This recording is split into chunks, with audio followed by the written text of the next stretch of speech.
Nzambe liloba tuliko yoka na sa o na maboko na wenza to bondeli baso na kombo na Yesu Kristo. Kolo tolingi koyoka liloba na yo. Liloba na yo neza bomoi. Liloba na yo neza nzela pe liloba na yo eza solo. Oponi mo sali na ona poko na lelo yawe. Tondi sa na nguya na yo. Utilisez puissamment. Azala bobele instrument canal wako iko transmettre biso oyo utie pa ina yo na lola. Pambola ma yawe nzambe liloba na lelo e bana ko concerner biso. Zwalo kumupo yo bongwanite na kombo na Yesu Kristo. De baso to beteli Yesu Kristo maboko makasi pona yamola ko liloba na ye.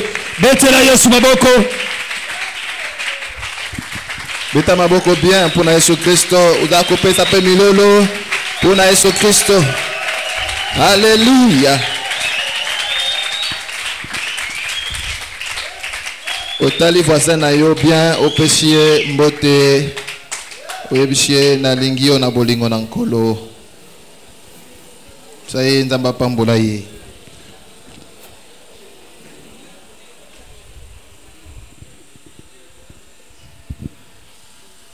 Alléluia. Amen, amen. Bénissons Dieu pour sa présence ce soir parmi nous. Nous croyons qu'il est là ce soir. Nous croyons en sa présence. Nous croyons à sa fidélité. Il n'est pas un fils de l'homme pour mentir, ni un fils d'Adam pour se repentir. Il a promis de toujours être là. Nous croyons que ce soir encore, il est là.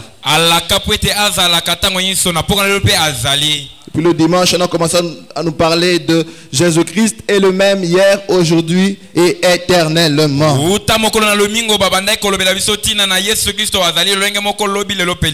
devons avoir cette pensée dans nos cœurs. Chacun doit savoir et comprendre que dans sa vie, Jésus-Christ n'a pas changé. C'est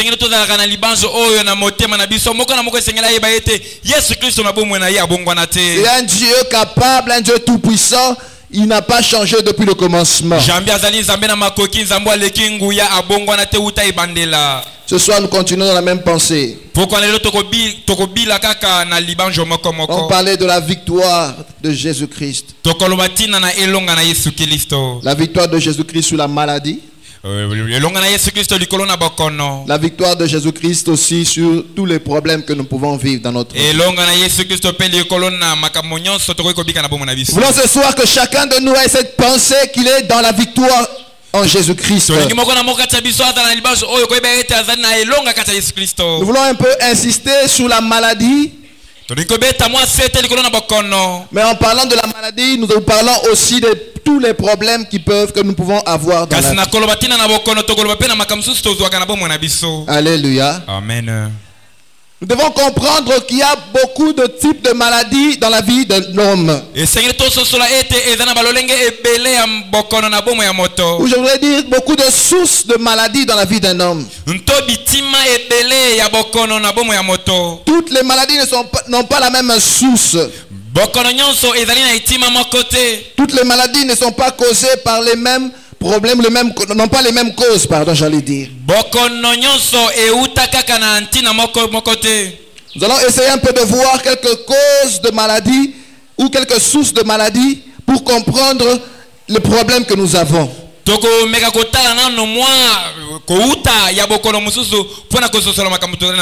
fois, il est bon d'essayer de comprendre le problème que tu as pour être en mesure de bien le traiter. L'identification de causes de maladie peuvent déterminer la manière ou la façon de traiter le problème.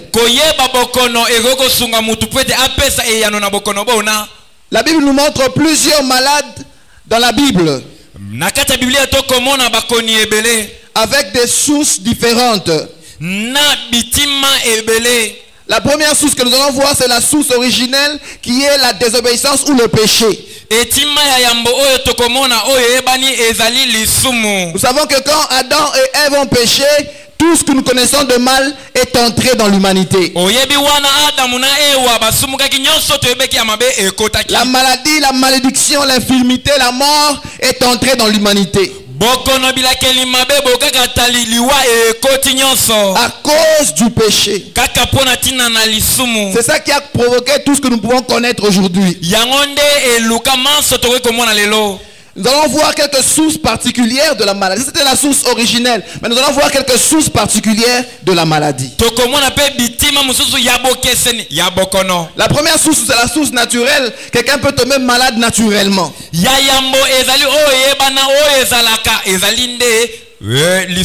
Des fois, quand nous exagérons dans certains faits de notre vie, c'est la cause de maladies en nous. Le froid, l'excès de froid, l'excès de chaleur cause des maladies. Le vent ou des excès, de certains excès que nous commettons dans notre vie causent aussi des maladies. Il y a des moments où quand nous avons beaucoup mangé, ça nous rend malade. Il y en a quand ils ont beaucoup bu, ça les rend malades. La maladie est causée aussi par une mauvaise alimentation. Le surménage. Il y a aussi les excès sexuels qui posent des maladies. Alléluia.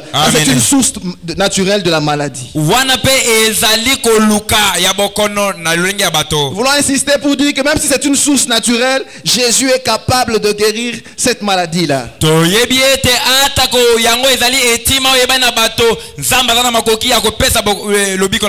La deuxième source particulière que nous allons voir, c'est le péché. Il y a certains péchés que nous commettons qui apportent la maladie dans notre vie. Nous devons comprendre que le péché n'est pas quelque chose avec lequel nous devons nous amuser.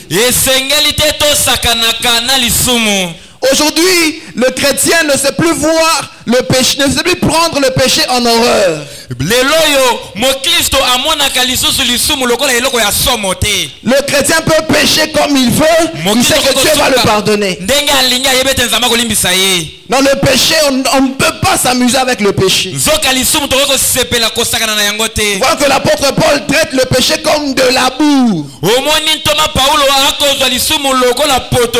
De la même manière qu'on ne peut pas prendre le plaisir à jouer avec la boue, tu ne peux pas non plus prendre plaisir à jouer avec le péché. Par exemple, hier c'était le 1er avril. Comme c'est le 1er avril, tout le monde a le droit de mentir.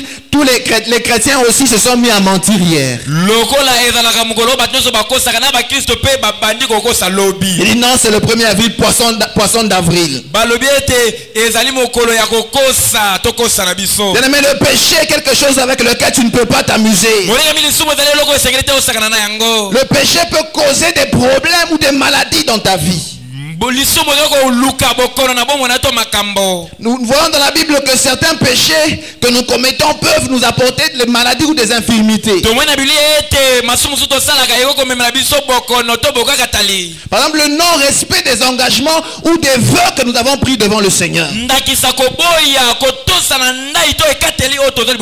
La Bible nous montre que c'est une source de maladie. Des fois, il y a des gens qui souffrent, qui sont malades parce qu'ils ne respectent pas les engagements ou les vœux qu'ils ont pris devant le Seigneur.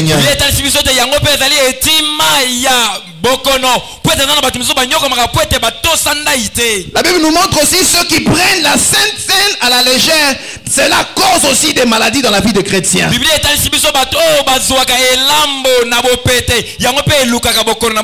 Et puis quand tu t'approches de la Sainte Seine d'une manière indigne, cela est une source de maladies ou des problèmes, des infirmités dans ta vie.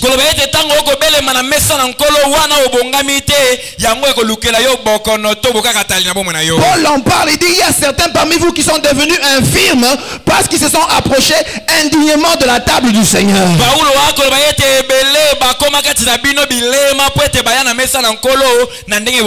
Les choses de Dieu sont sacrées. Nous devons les respecter. Il y en a même qui prennent le plaisir à être baptisés alors qu'il n'a même pas encore reçu Jésus-Christ dans sa vie. J'ai vu des frères et des sœurs juste après le baptême, sa vie n'est pas changée, alors qu'il n'avait même pas pris l'engagement d'abandonner, mais il prend plaisir à aller se faire baptiser. Des péchés comme ça peuvent provoquer des maladies ou des problèmes, des infirmités dans notre vie. Alors en tant qu'enfant de Dieu, faisons très attention. Une autre source dans Actes chapitre 10 verset 38. On lit rapidement Actes chapitre 10, nous faisons rapidement pour que nous puissions avoir du temps pour pouvoir. Actes chapitre 10 verset 38. Vous savez comment Dieu a oint du Saint-Esprit et de force Jésus-Christ de Nazareth.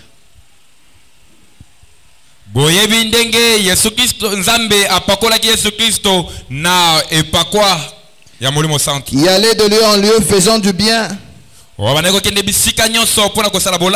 et guérissant tous ceux qui étaient sous l'empire du diable, car Dieu était avec lui. Ça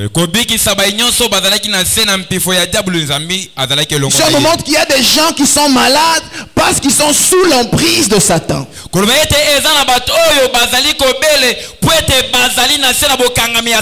y a des maladies que nous pouvons avoir qui sont causées par Satan ou des démons.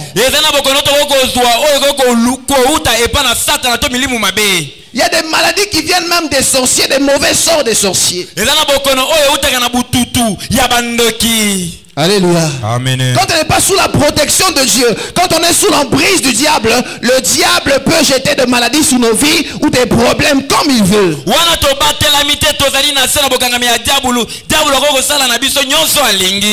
Quand nous nous laissons dans les choses qui peuvent ouvrir des portes au diable, le diable peut en profiter pour nous provoquer des problèmes dans notre vie.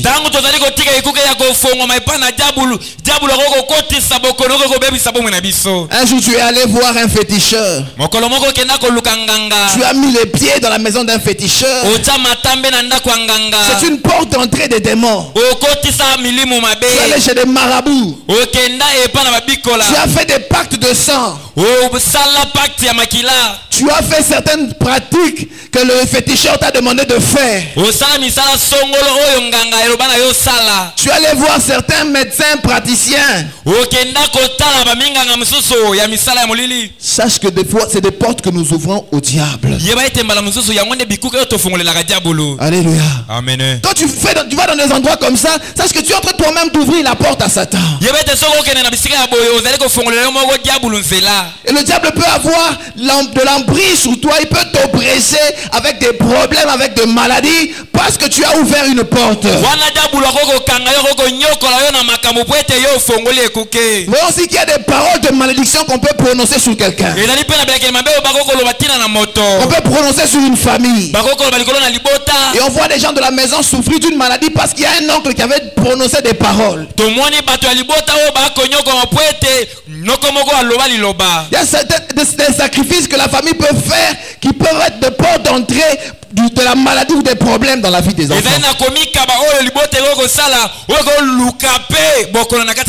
Des fois tu as fait un rêve que tu es malade et dès que tu t'es réveillé, tu commences à vivre cette maladie-là. C'est une maladie provoquée par des démons.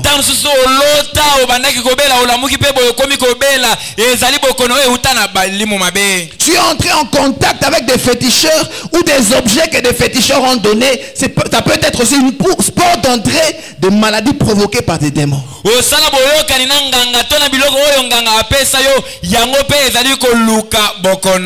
Tu as servi le diable ou bien tu as utilisé des choses qui appartenaient à des féticheurs, à des marabouts. C'est une porte d'entrée aussi.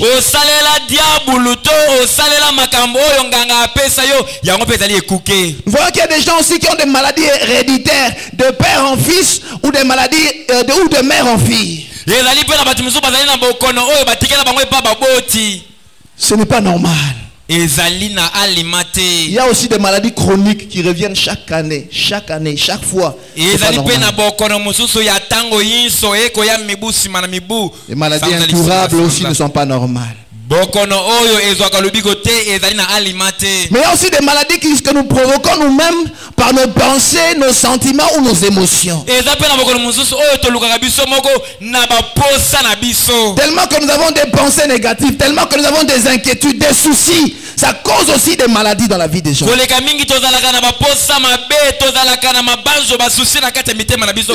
haine, la peur, la jalousie, les colères excessives, la rancune, ces choses des fois provoquent de maladies dans la vie des enfants de Dieu.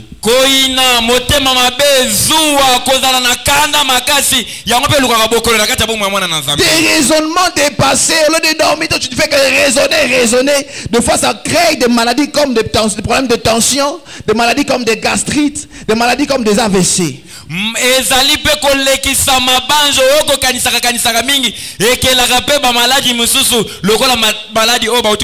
savez, ce genre de maladie, même à l'hôpital, on sait dire que c'est des maladies qui ne sont pas normales.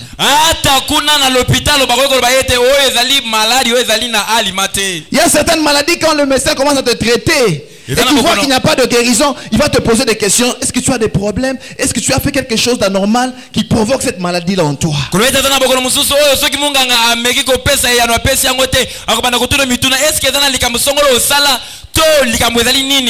Tant que tu n'as pas encore enlevé ces soucis-là en toi, la maladie va perdurer.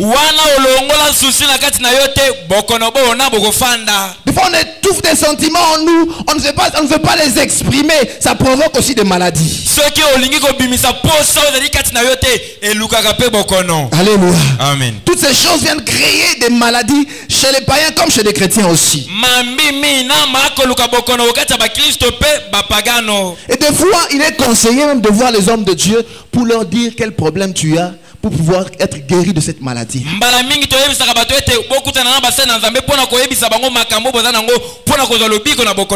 fois aussi, quand tu constates qu'il y a une maladie qui est causée par des démons en toi, vois aussi les hommes de Dieu, ils peuvent t'aider à guérir de ces maladies. Vois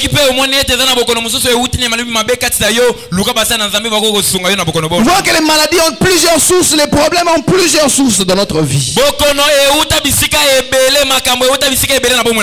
Des démons d'une manière naturelle, des pensées peuvent provoquer des problèmes ou des maladies dans notre vie. Mais comment sortir de ces problèmes de maladie ou de sortir de ces problèmes dans notre vie? Allons lire, nous sommes dans Nombre chapitre 21.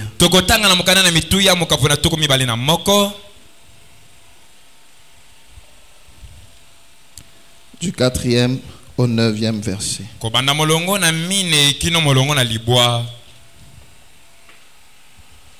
Les problèmes sont là, les maladies, mais comment on fait pour s'en débarrasser?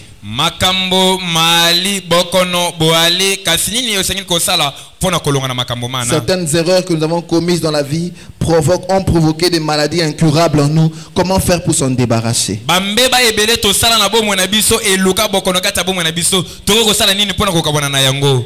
Du verset 4 au verset 9.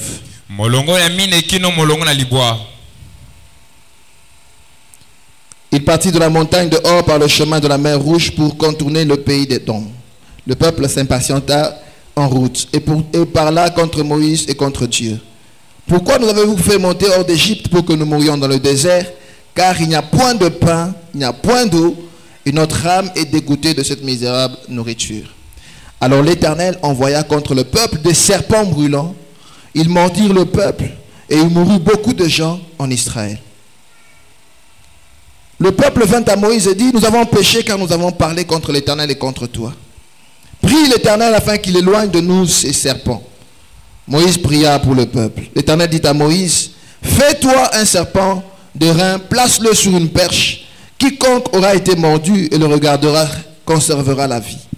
Moïse fit un serpent d'airain et le plaça sur une perche. Et quiconque avait été mordu par un serpent, regardez le serpent d'airain et conservez la vie. Acclamons la parole du Seigneur.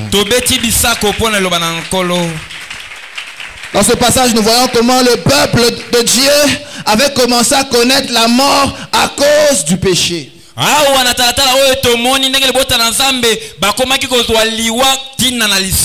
ont murmuré contre Dieu et contre le serviteur de Dieu.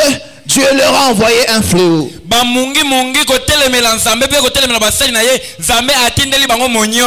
a envoyé des serpents brûlants. Ces serpents, on dit, c'était des serpents particuliers, on dit des serpents brûlants. On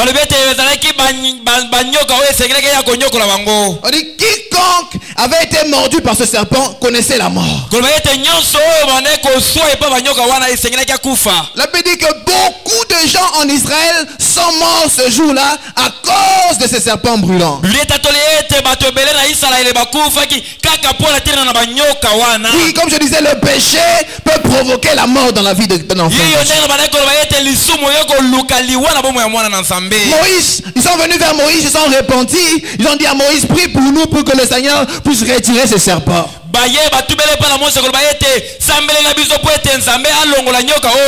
Et comme je disais, tout passe par une repentance sincère. Alors Dieu va montrer à Moïse le chemin, la voie de la délivrance ou la voie de la guérison. Il dit, fais-toi un serpent d'airain. Il dit, tu ne vas pas prier pour que les serpents puissent se retirer. Tu ne vas pas prier pour que les serpents puissent disparaître. Les serpents seront là. Mais toi, fais-toi un serpent d'airain. Mets-le sur un poteau. Quiconque aura été mordu par un serpent regardera vers le serpent d'airain. Il conservera la vie. Quelle que soit la morsure qu'il a reçue du serpent. Mais s'il lève les yeux vers le serpent d'airain, il va conserver la vie. Les serpents n'ont pas disparu. Les serpents étaient toujours là. Mais Dieu a donné la solution pour le problème des serpents. La maladie ne va pas disparaître de ce monde. Ce monde n'a pas été racheté par Jésus. Les maladies seront toujours là. Les problèmes seront toujours là. Les difficultés seront toujours là dans ce monde. Mais il faut une solution pour chaque problème qui peut t'atteindre. Pour chaque maladie qui peut t'atteindre, il y a une solution. Et dans ce passage, Dieu dit le serpent, la solution c'est le serpent d'airain. Les serpents continuent à mordre le peuple de Dieu. Mais le peuple de Dieu avait la solution pour ce problème. Il était le serpent d'airain. Quiconque regarde vers le serpent d'airain, il conserve la vie. Même s'il a été mordu, il ne mourra pas. Il restera en vie. Parce que il a levé les yeux vers le serpent d'airain. Il a regardé le serpent d'airain.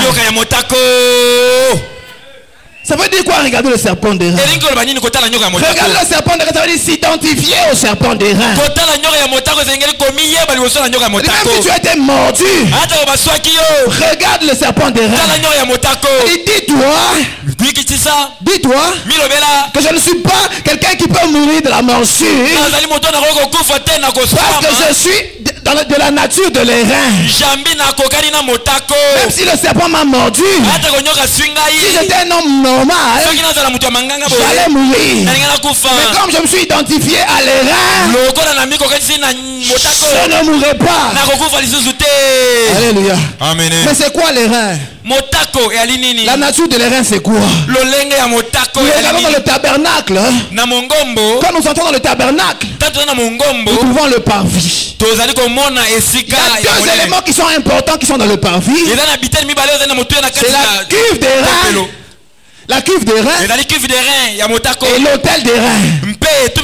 Ces deux éléments-là, ils sont faits en airain. Ces deux éléments-là, ils ne sont pas dans la maison. Ils sont à l'extérieur.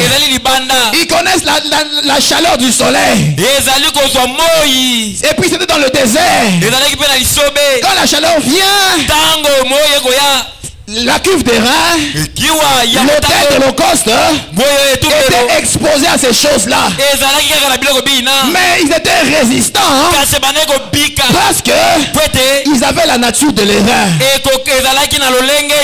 Mais la écoute, la Bible déclare pour l'autel des holocaustes, le feu devait brûler continuellement.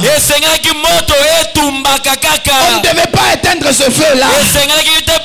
Alors il fallait une nature de cet autel-là de manière à ce que même si le feu continue à brûler, l'autel puisse résister. C'est pour ça que l'autel avait la nature de l'airain. La matière qui est l'airain, c'est une matière qui résiste au feu. Qui résiste au feu. Même si la chaleur est comment, l'airain va résister. Même s'il y a la chaleur, le feu qui brûle, toute la journée, chaque fois qu'il y a des sacrifices, le feu continue à brûler, mais l'airain résiste toujours au feu. Alors regardez l'airain comme le serpent brûlant, le serpent de feu vient te mordre. Tu regardes l'airain, tu t'identifies au rein, tu dis ma nature c'est les reins. Même si le serpent de feu m'a mordu, moi je suis les reins, je ne mourrai pas, je résisterai au feu du serpent, à la morsure du serpent. Même s'il pique, il vient me piquer, il vient me mordre, pardon, je résisterai, je ne mourrai pas. Je suis de la nature de l'airain. Alléluia. Amen. Même si les problèmes sont là, j'ai la nature de l'airain. Je regarde vers l'airain. Même si les problèmes viennent le matin, à midi ou le soir, je vais résister. Je vais conserver la vie. Car je suis de la nature de l'airain. Alléluia. Ce soir, j'aimerais dire que le véritable serpent des reins, c'est Jésus-Christ. Ah, le serpent des reins véritable, c'est Jésus-Christ. Ah, tu ne peux plus regarder vers le serpent de Moïse. Ce soir, le véritable serpent des reins n'est pas loin de toi. Il est là. De la même manière que Moïse a élevé le serpent dans le désert, le Fils de l'homme doit être élevé afin que quiconque croit en lui, il ne périsse pas, mais qu'il ait la vie éternelle, qu'il ait la santé, qu'il ait la délivrance, qu'il ait la guérison, qu'il ait le succès, même s'il y a des problèmes dans le monde. Mais les yeux sont fixés sur la croix de Golgotha, là où Jésus a été élevé, et nous conserverons la vie. Alléluia. Quand tu as tes yeux fixés vers la croix, quel que soit le nom de ta maladie, quelle que soit la source de ta maladie, quelle que soit la cause de ta maladie, ah, ce soir, regarde vers la croix, là où Jésus-Christ, le véritable serpent des reins, a été élevé. Il y aura la guérison certainement. Gloire à Dieu. On dit que le peuple devait s'identifier à l'airain. Mais toi, identifie-toi à Jésus-Christ sur la croix. Ah, regarde à la croix. Identifie-toi à Jésus-Christ. Identifie-toi à Jésus-Christ. Identifie-toi à Jésus-Christ. Quand les problèmes viennent, si j'étais seulement Nathan, j'allais succomber. Mais ce n'est plus Nathan qui vit. C'est Jésus-Christ qui vit en moi. Comme c'est Jésus qui vit en moi, lui il est résistant. Quel que soit le problème, Jésus a toujours la victoire. 1 Corinthiens chapitre 15.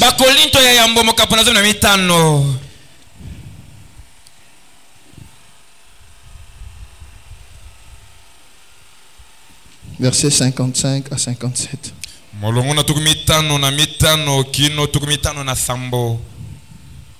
Ô mort, où est ta victoire?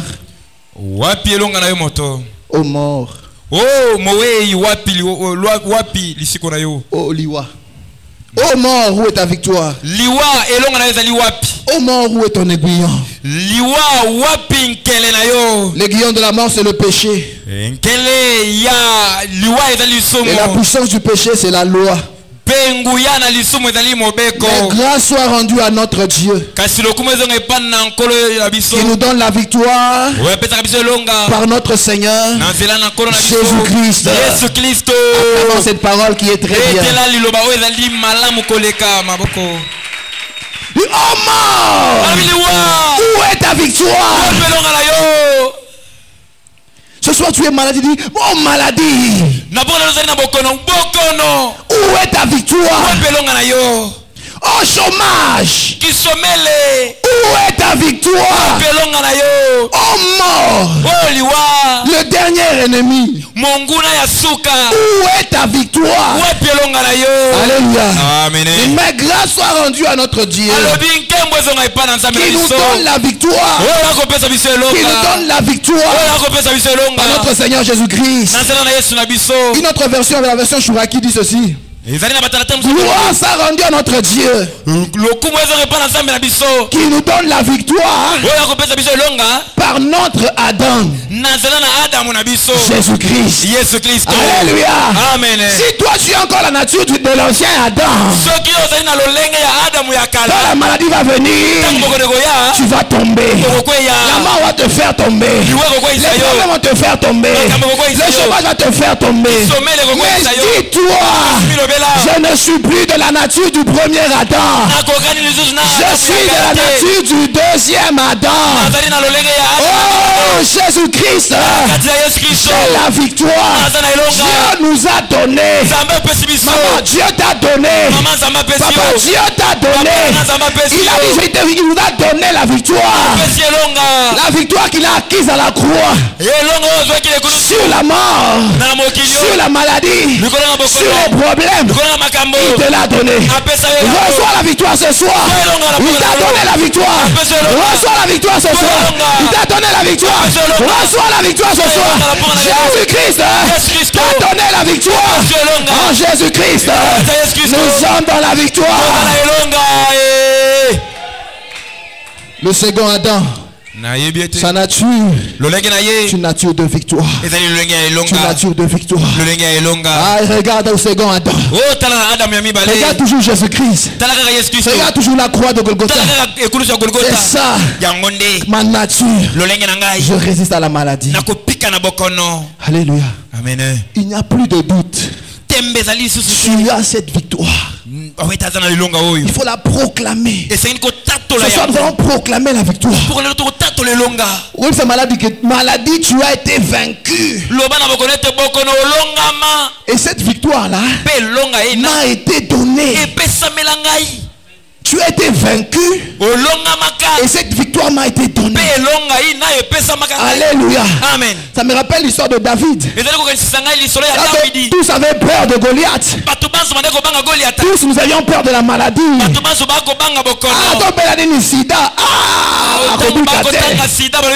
C'est pas sa maladie. Diabète. Il ne guérira pas. David est venu. Il a dit que personne ne se décourage. David, c'est Jésus-Christ de Nazareth. Il est descendu. Bien aimé. Quand il a frappé Goliath, quand Goliath est tombé, quand il a écrasé Goliath, quand il a coupé la tête de Goliath, la victoire nous a été donnée. On dit que le peuple d'Israël, l'armée d'Israël est descendu. Ils ont suivi tous les Philistins. Ils les ont tués. Ils ont eu la victoire sur eux. Mais la victoire est venue d'où? De David. Tu as la victoire. Les Philistins ne pourront rien contre toi. Parce que la victoire t'a été donné. Goliath a été écrasé. Le diable a été écrasé. La tête du serpent a été écrasée. La victoire est à nous. Entre dans le camp des Philistins avec l'assurance. Tu as déjà la victoire. Entre avec foi, avec conviction. Tu as déjà la victoire. Tu as déjà la victoire. Tu as déjà la victoire. Ils vont tous tomber. Quiconque se liguera contre toi tombera sous ton pouvoir. Tombera sous ton pouvoir. Tout a forgé contre toi sera sans effet. Toute parole qui s'élèvera en justice contre toi, tu la condamneras. Ce soir tu la condamneras. Ce soir tu la condamneras. On va finir avec 1 Jean chapitre 5. 1 Jean chapitre 5. Versets 4 à 5. La Bible dit ceci. Parce que tout ce qui est né de Dieu triomphe du monde. Et la victoire qui triomphe du monde, c'est notre foi. Qui est celui qui a triomphé du monde? Sinon celui qui croit que Jésus-Christ est le Fils de Dieu. On dit toi tu n'as pas à te battre. Tu as triomphé non pas en te battant. La victoire qui triomphe du monde. La victoire qui triomphe de la maladie. La victoire qui triomphe des problèmes de ce monde. La victoire qui triomphe du chômage. C'est notre foi. Ce soir, réveille-toi de la foi. C'est l'âme qu'il faut ce soir pour renverser, pour dominer l'ennemi, pour triompher sur le diable. Triompher sur le diable. Je vous ai donné le pouvoir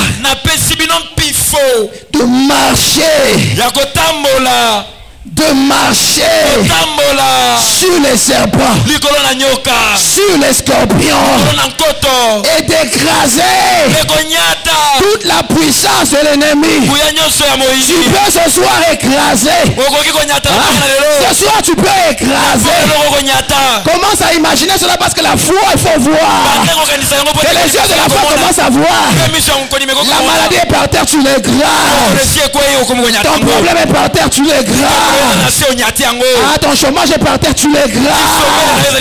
Ta pauvreté est par terre, tu l'écrases. Et rien ne pourra te nuire.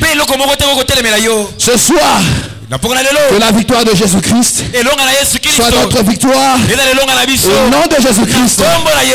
Amen. Que Dieu bénisse sa parole. Tenons-nous debout pour la prière. Tenons debout pour la prière.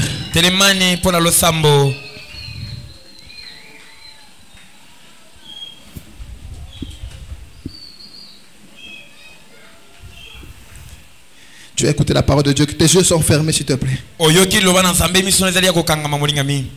La maladie a été vaincue à la croix. Les problèmes ont été vaincus à la croix. Ce soir, tu vas prendre autorité pour écraser tout ce qui ne vient pas de Dieu. Si c'est la maladie qui te dérange, qui dérange ta famille, qui dérange tes enfants, ton mari ou ta femme, ou toi-même, commence à écraser la maladie. Détruis toutes les œuvres du diable dans ta vie. Après la chanson, tu pries avec foi, une prière comme on dit agressive, avec foi et conviction, tu frappes les mains pour déclarer la vérité, déclarer que le diable est sans effet dans ta vie.